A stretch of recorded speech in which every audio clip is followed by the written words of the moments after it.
দেখেন, আমরা এত ভালো রাস্তাতে ঠিকভাবে মোটরসাইকেল চালাতে পারি না ভাইজান। কত কাদো রাস্তাতে গাড়িটা পড়ে যাচ্ছে পাহাড় থেকে, তা সে গাড়িটাকে তুলে এই কাদা রাস্তায় চালাচ্ছে। অবশ্যই আমরা এত ভালো রাস্তা পেয়ে আমরা ঠিকভাবে গাড়ি চালাতে পারছি না।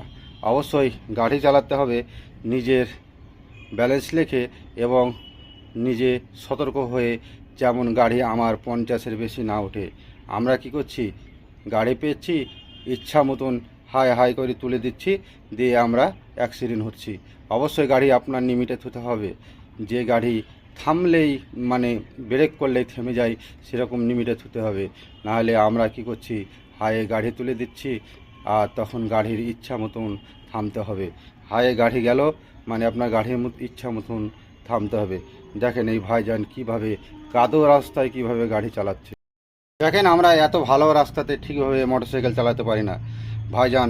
কত কাদো রাস্তাতে গাড়িটা পড়ে যাচ্ছে পাহাড় থেকে, তা সে গাড়িটাকে তুলে এই কাদা রাস্তায় চালাচ্ছে।